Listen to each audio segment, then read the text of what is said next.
So when he's in China and he's moving around the great hall of the people, he can present an image to his own people that he's sort of something of a statesman rather than an international pariah.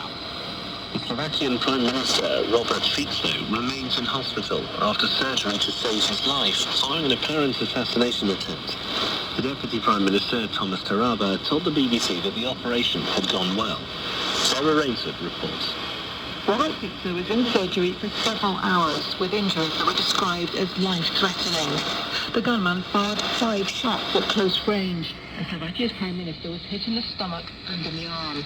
Mr. Fico's colleagues now say his condition is not as critical. The gunman was detained at the scene in the small town where the Prime Minister had been holding a meeting.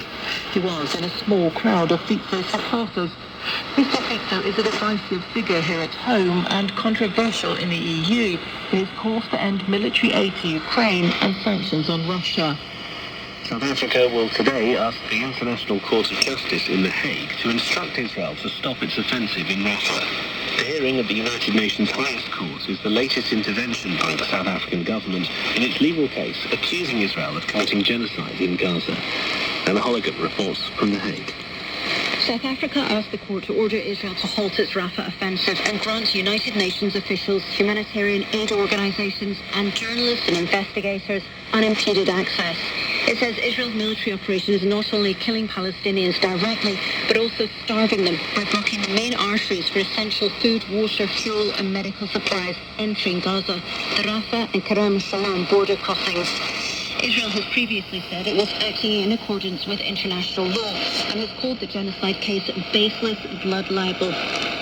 An Arab League summit is due to open in Bahrain, with the war in Gaza at the centre of discussions. Leaders from across the region will call for an immediate ceasefire.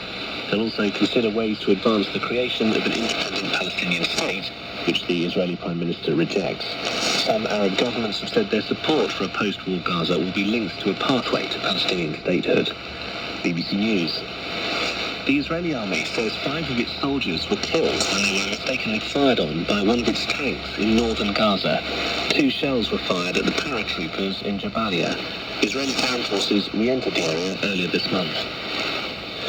A man from Ghana, who's lived in the UK for nearly half a century, has been told he won't be allowed permanent residence for another 10 years. Nelson Shadi, who's 75, only discovered he wasn't officially regarded as British when he applied for a passport.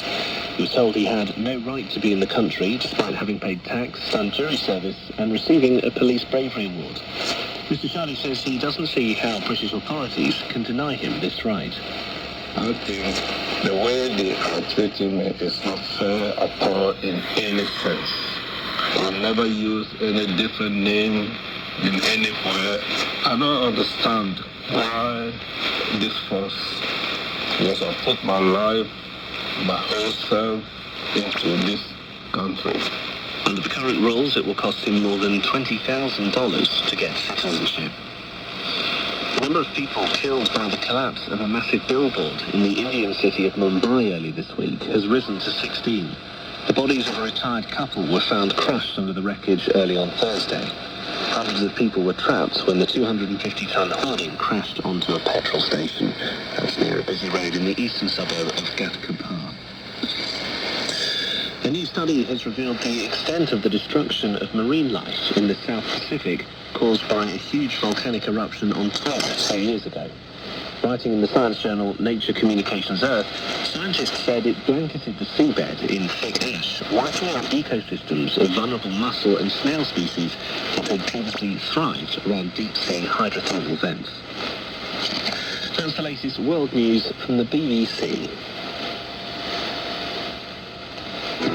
Thank you for that news. Hello there and welcome to Newsday on the BBC World Service with James Cocknell and Victoria Wongunda.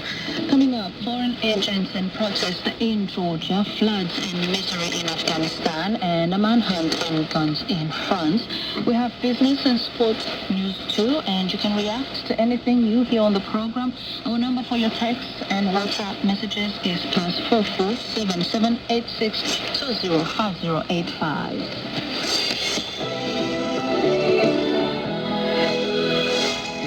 Heavy rains have devastated several regions of the north of the country, leaving hundreds dead and forcing thousands thousands to flee their homes.